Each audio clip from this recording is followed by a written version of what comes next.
Hello, and welcome to Spilling My Guts, episode 3. This is Lifespiller79, your host. I'm back with my podcast.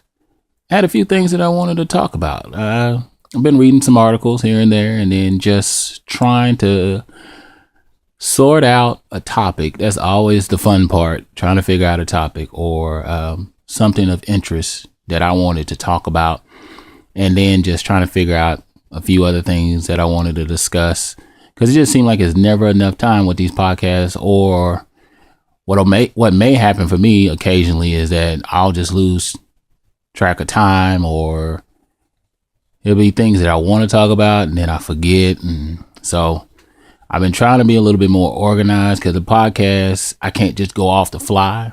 Some things I can, but not everything. This podcast, I'm actually going to talk about, are you a video game addict? Or you are addicted to video games? Or are you addicted to spending too much money for video games? I think occasionally, I think we've all been either questionable of our motive or our actions as gamers. And, being a collector, it can be a little bit tricky at times, as far as just figuring out when I've gone overboard or when I've done too much, and when I need to pull back just a tad bit, and trying to sort that whole thing out. Anyway, just wanted to talk about some of my goals. If you didn't catch my last video or my last podcast, most of you know by now that I've already completed Ni no Kuni. I went in about 50 plus hours. I think by the end of the game, my character was at like 70 plus. I found a lot of familiars that up my my levels a lot faster, which was pretty cool. They were hidden in like these little islands and stuff like that. Picked up a lot of tricks and stuff, but I'm going through withdrawals. Man, I have this burning desire to play another RPG, but man, those bad boys take a lot of your time. It said that I started playing in November, but I don't think I really, if I add up all the time that I really played Ni no Kuni, it probably was about 2.5 months or something like that. I finished it about a few weeks ago. Still have the music playing in the back of my head, because everything gets stuck in there somehow. It's kind of crazy, I know. But anyway, another goal that I met, I've reached my 500 games. I'm looking really good at that. And actually, I wanted to cover that. That's kind of in relations to the subject that I wanted to talk about today. But yeah, I've gone beyond the 500 game mark, which I'm pretty impressed, because really, when I started my channel about almost 2 years ago, I barely had about 50 games. So I know I've I've kind of gone overboard just a tad bit, and most of those games most of the games that I've accumulated over a certain period of time was like bulks, because with all the systems that I picked up too, probably about a few years ago, I started out with just 2 systems. Now I'm like 10 plus or whatever. It's all about how technical you get, because let's see, I have the PS2 Slim. Well, let's see, if we go down all my systems, I actually have the Nintendo, Super Nintendo, Nintendo 64, Nintendo GameCube, the Sega Genesis, the PS2 Slim, and the PS2 Fat one, the original Xbox, TurboGrafx 16, 360, Sega CD, PS3 in the living room. Yeah, if you add all those up, it's a lot. And I've managed to purchase games and stuff like that for them. And reaching the 500 game mark was pretty impressive. But I don't know, man. There's like this little urge inside of me that goes off. And I guess you gamers can understand, collectors, et cetera, et cetera. Y'all can understand when you look at your collection, when you first did it, because I actually did a thing today where I just went back and looked at a lot of my collection videos. I briefly went through them, and I might do another one, even though I don't have my new shelf. I have reorganized my shelf. It took about think it took a couple hours. And over the year or so, over the last few years, I've learned to get a spreadsheet so I can keep tally of like my duplicates and, you know, my actual stuff and games that I have, or because I've managed to buy a lot of games and not even realize that there was times where I bought duplicates and stuff like that. And I try to keep a spread, you know, I keep up with my spreadsheet. I try to keep it updated to the fullest, even with my accessories like controllers and stuff like that, special controller, Game Genie accessories and stuff like that. My PC games, I don't have that many. I used to buy PC games in bulks, but I really need to update my PC. Well, PC and my laptop. My laptop is a little old. I actually have, let's see, I have a laptop. I think it's got like a dual core processor with the operating system of XP. So it's fairly old. At this point, I just use it for emulators and watching a bunch of TV shows and movies that I download just to watch them directly on there. Because I have the luxury of being able to do that at my job. You know, I can sit there and multitask because I work in IT. So I'm remoted into people's computer, troubleshooting issues, resolving problems and stuff like that. But I wanted to just get into it while it's on my mind. You know, gaming is a big part of me, and I have the luxury of being able to incorporate that into my work lifestyle as well. I'm able to design. I'm able to set up my desk any way I want to, any shape, form, or fashion I feel or want to do. I'm able to put gaming posters up, toys, fixtures, and books, gaming books, and everything up. And so it's pretty cool. So I love it. I'm pretty excited about that. And if you haven't seen my last video about my game setup for my consoles, my awesome wife hooked me up and surprised me with a gaming shelf for my consoles. If you haven't seen that video, I advise you at all costs to check it out. It actually that vision, surprisingly enough, came from someone else's vision, but you know, sometimes what we envision in our head and what actually turns out or what actually happens is two different things. The reason why I say that is because I saw this dude. I know he probably had about 20 consoles hooked up, and the amount of work and time and effort that went into that, it was probably pretty crazy.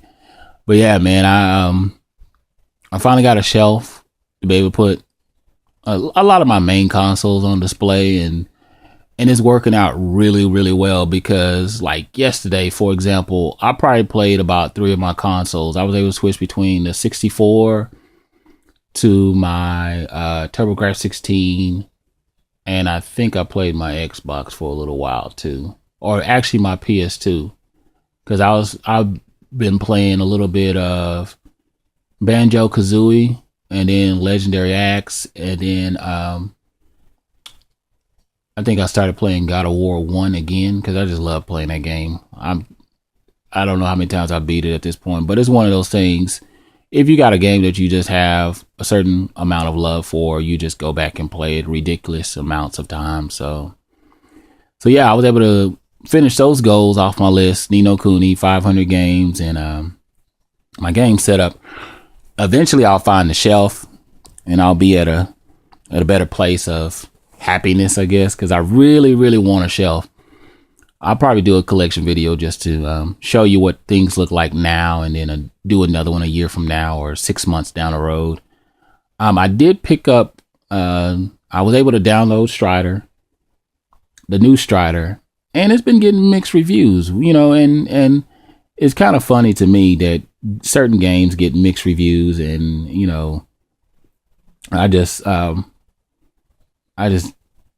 laugh at that sometimes because I think one of the reviews that I was reading gave it like a 7.3 out of 10. And I was like, wow, you know, I think sometimes reviewers have, and I guess we don't take enough time to realize Game reviewers sit up here and look at games all day, play games all day, you know, and if that's their job, sometimes they lose that passion, you know, because really to them, those games probably are awesome, but it's almost like what they really do is go and look for certain things that they don't, you know, that's not right, like not perfect. Perfect example, I guess I could think of is when I watch Ink Master.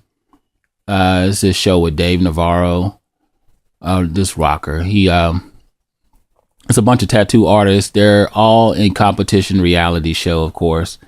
They're in competition to get the #1 spot to be the Ink Master. But during the course of the show, they do some really badass tattoos. And I love tattoos. I got about 5 or 6 of them at this point, I think. Anyway, there's some pretty badass tattoos on there, but there's a tendency for them to, when the judges look at the tattoo, they look at imperfections. They look at inconsistencies. They look at things that are out of source. And to me, it's just a correlation I can draw the same analysis from what a reviewer does, a game reviewer does. Because game trailers to me and IGN, they are some of the most hardcore game reviewers. So honestly, I look to them for a lot of stuff. You know, I kind of put a lot of faith in what they say, and my question to you guys out there is that do reviews on old or new games affect your potential purchase? I was just thinking about that because honestly, if I said no, I'd be lying. Because when I walk through the store and there's games like the old retro games, or even sometimes I do it with the new games, I don't do it that much. I have to say I do it probably about 70-80% of the time with retro stuff, especially if it's games that I've never heard of and I'm picking them up for the first time to add on to my collection to give them a try. I don't want to spend that money not getting some sort of, I guess, overall or general senses about the game that maybe this game possibly sucks. I mean, I go from several reviewers. I even go on YouTube and see what kind of reviews people gave it, even personal reviews from other people and stuff like that. I take those things into consideration. And I start thinking about that stuff. I'm like, wow, is this actually something that I really would want to purchase? You know what I'm saying? But yeah, Strider actually turned out to be a pretty good game. I'm probably about halfway done with it. Like I said, I am a different type of gamer. I see all, I try to pick up all, I try to collect all things in a video game. Now the game there's actually 2 games that it reminds me of.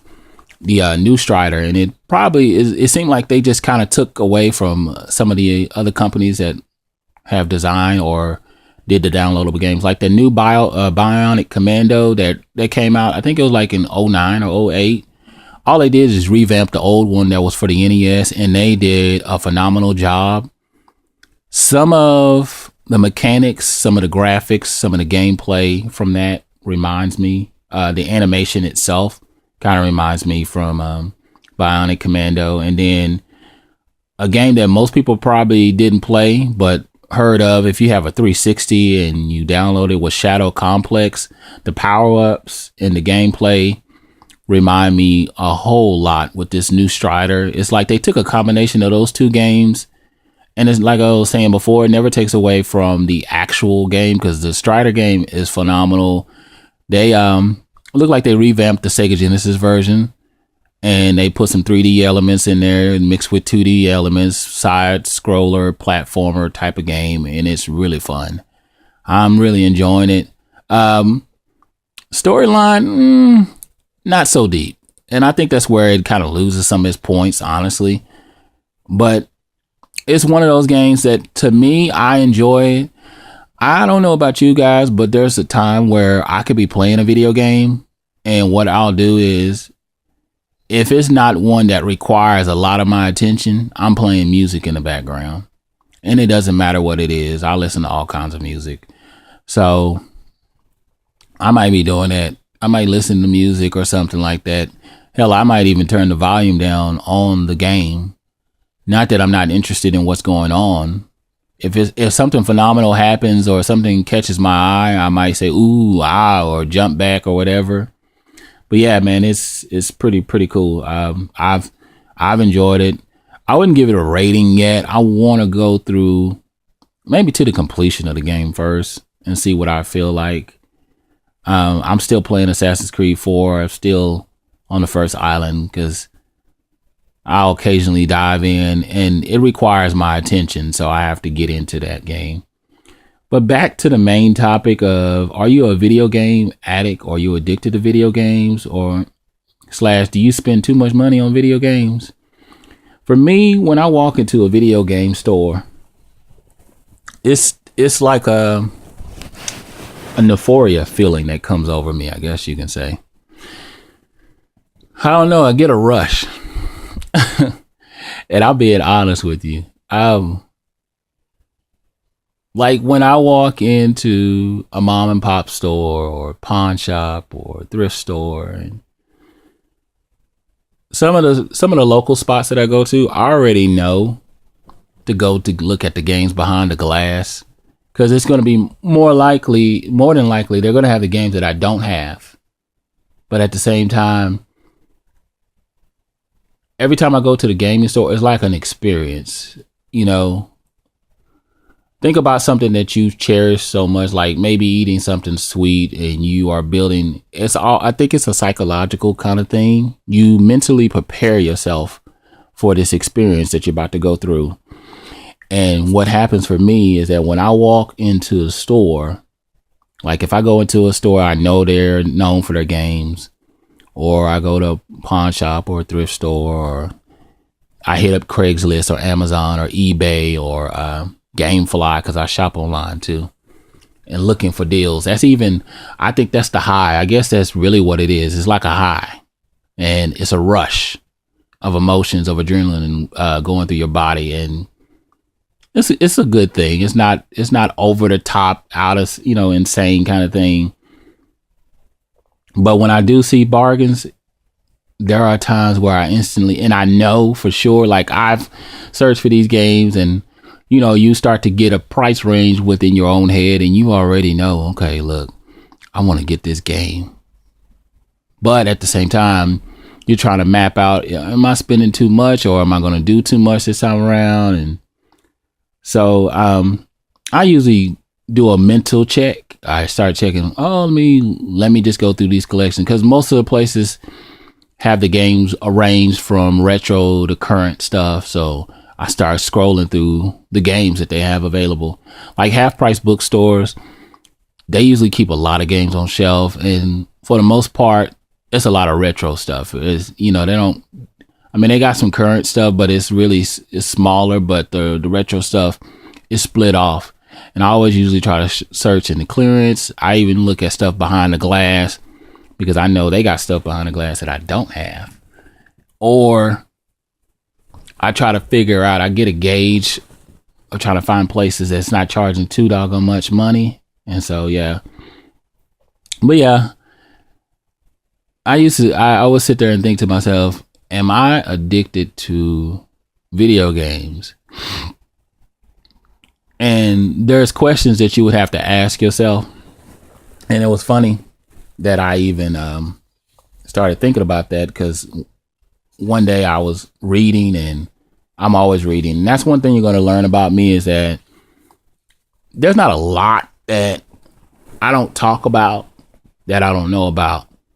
I don't really like to talk about subjects that I don't know about, because I just don't feel like, why tap into something that you don't have any knowledge about, And just for you gamers out there, so you can do a little head check, kind of brief yourself. Top 5 possible signs of how you could be a video game addict or addicted to video games. Number 5, your negative social behavior. You kind of disassociate yourself from everybody, or I guess more or less you kind of have a short temper if you don't get to play a video game. if you allow it to be one of those situations where it takes priority over other things. Number 4, what we were talking about before, spending too much money on video games. Spending too much money, that I have to say, for me, and honestly, I had to learn how to budget. And what I do is that pretty much on a monthly base, I put myself on a budget and I try to watch how much I actually spend. Having this channel, I've actually learned a lot about budgeting, because if I could pull out a video every week about pickups, I would. And I see a lot of YouTubers do that, but they do it through the right means. Now, some of them, I don't know their budget. I don't know their means of supply of how they do it. But I've learned through budgeting and trading and selling out of my duplicates, selling old games that are no longer in use, that won't be played. Like, realistically, like, I know a lot of my last gen, like with the PS3 and 360, I swapped out a lot of games. If I would have kept all my PS3 games, I know I would have had at least 100 games. There was times that I walked into the store and traded off at least probably about 20 games. That's how I pretty much got my PS3. I pretty much got it free. I think when I got and I did the same thing with my PS3. So I did it with both my systems. When I got the PS3 bundle with Uncharted 3, I used a lot of store credit. I traded in a lot of my games that I just didn't even use. I traded off because I had the PS3 like 4. I'm up to my 4th PS3, and I sold off a lot of my Xbox 360 games. Well, that's how I got my 360 bundle. I pretty much paid only $100 for it because I traded off and I had a lot of hot games that just came out, because I used to do a lot of pre-ordering. And when I started to dive more into retro collecting, I put it away. I put that now, only reserve that maybe for the collector's edition or a game that I've been really, really wanting really, really bad. I'll actually do it.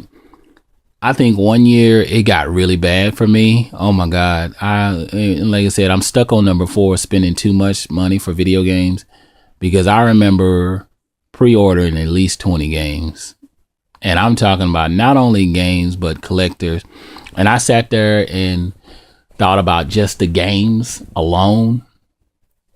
I mean, just those games without the additional games that I bought outside of those pre-orders. I probably spent about, me and my good friend, we sat there and talked about it. I spent probably about $700 to $1,000, some shit like that.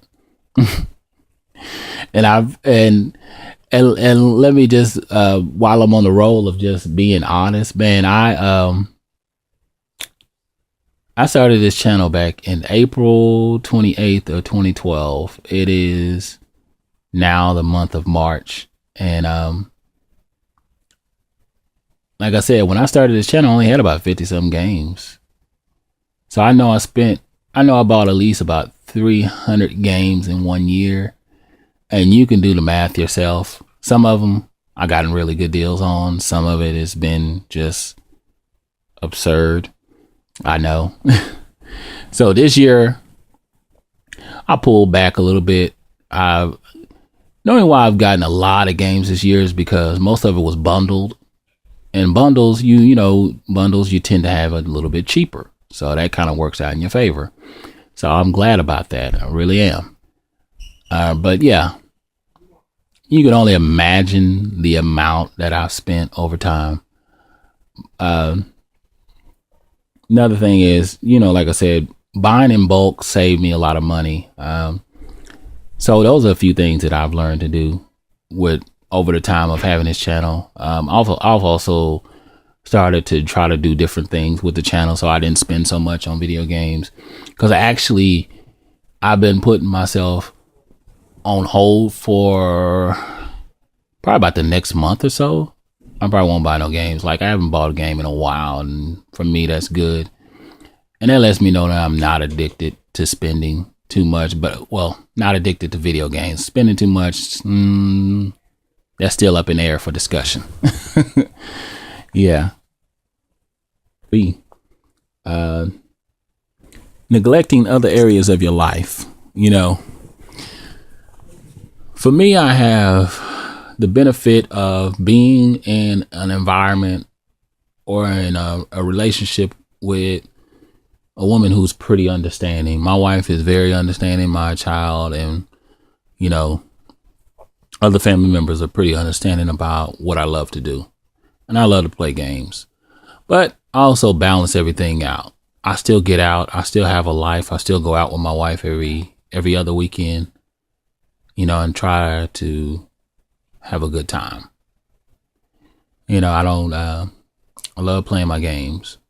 I think that's always going to be a part of me. I'm 35 at this point, so I don't see that slowing down. I don't see purchasing, building on this collection slowing down for me. I'm always going to do that. I love doing that. But yeah, I've always managed to keep my personal life and my video game life separate. Hell, if I could have my own room, it would be great. I think that's going to come up down the road anyway. So I'm glad about that. But yeah, number 2 says excessively defending or lying about your habits. Yeah, I've done it before.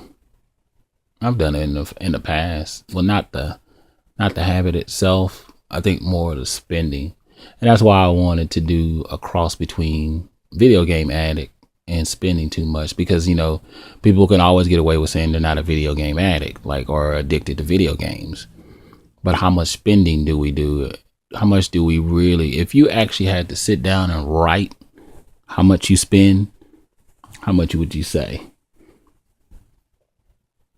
And then the number one thing that they talk about with what would make you a video game addict or addicted to video games, getting angry about it, or angry having to stop playing your video games. Like, oh man, especially when you're on that one level and you are trying your best to complete that, and you're trying to get to a point where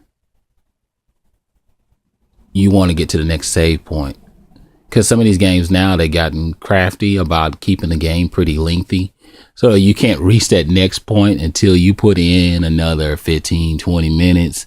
But you've probably already been playing for an extensive amount of time at this point. So somebody else may be looking towards to you. And so that's why I'm glad I have my own TV and stuff like that. And in my main games, you know, I try to share out the TV and stuff like that in the living room, because we got TVs in all our rooms. But the main TV that I like to use is being put on use. So yeah, those are the top 5 signs of a video game addiction. And I have to say I'm on at least one of those things, at least. But I'm just looking at some things over here that I wanted to talk about. Oh, in the gaming news world, Witcher 3, if you haven't heard about it, is going to be delayed until February 2015 until it reaches its full potential. And I'm like, full potential? Thinking the game already, they didn't announce it. Usually games are released 6 months after. Most of them have a tendency to be released 6 months after they've been announced. And I know it was announced at E3 last year, which was like July. And so that's really why it was supposed to be released this year, sometime this year.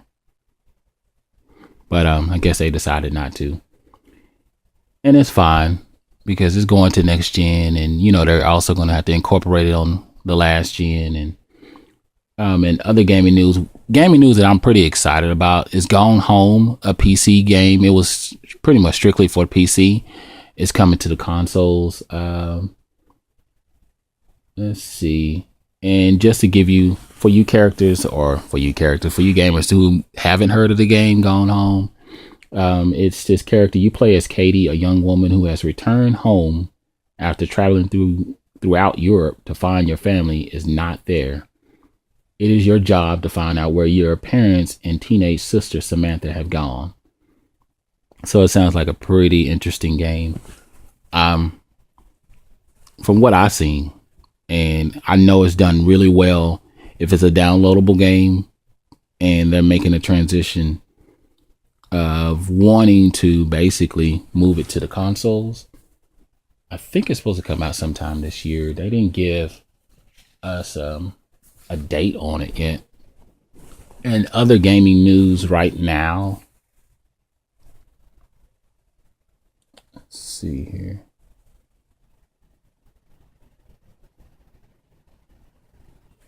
Oh, that was Theft. Theft was number one and two last week with the PC, or with the threes, with the PS4 and the Xbox One. Number one this week. As far as software sales go, let's see, Harvest Moon, linking the new world at about 125K for the 3DS. Did a number one, and then I am going to butcher this name, Kazaki Hoarder Magun Ujin Gear for the 3DS. It was number two. That's surprising. Now 3DS game number one and two, and Knack was number one. I think it was number one last week or a couple weeks ago. A couple weeks ago. It's at number three, still holding strong at 58,000. Let's see here. Let me see here. Oh, there it is. I wanted to make sure I was reading off the right one. It is Theft. Theft did come out. Or Thief. I said Theft. Thief. For the PS4 and Xbox One was number one and number two. It sold about 260,000 for the PS4, and then about 159,000 for the Xbox One. That's really good, especially for IP that haven't been out in a while. Tales of Symphony of Chronicles for the PS3 did 127,000. Harvest Moon, like I was saying before, these are global sales too, by the way. Like I always talk about doing global sales. Harvest Moon did 125. Plants vs. Zombies came out on the Xbox One and the Xbox 360 combined. Well, for the Xbox One, it did about almost 100,000. For the 360, about 85. Donkey Kong Country is still rolling at about a 76,000 for the Wii U, and then the Lego Movie video game for the 360, 67,000. Knack actually came in ninth place out of the top 10. It was number one last week, 64,000. And rounding out the top 10 of software sales is Kazaki for the 3DS, about 58,000. Now, as far as hardware goes, PS4 is still dominating worldwide. It did about 123,000. 3DS did about 117. Xbox One did about 67,000. PS Vita is actually moving up. It's at about 55,000. PS3, let's see, 53,000. The Wii U, 35,000. 360, 23,000. The PSP is still selling, surprisingly enough, at 14,000, and the Wii is at about 10,000. Some of those systems, I'm surprised they're still even selling, because you're thinking that they get to a certain point and it will stop selling. And something I just wanted to just go on about, not really even spill my guts about, just food for thought or thoughts that have just been on my mind. I was having a conversation with Corey today, Corey Buckner, the CEO of collections.com. You really should check that website out. It's really good. It's for gamers, about gamers, all aspects of your collecting. Video games, video games, comic books, toys. You can put all kinds of media on there. Like I put my videos on there, and just any media that you may have found that you found interesting in relations to video games, technology in itself. And we were just having a discussion about the deception. And I guess it kind of is a little bit of a spill in my guts moment, is because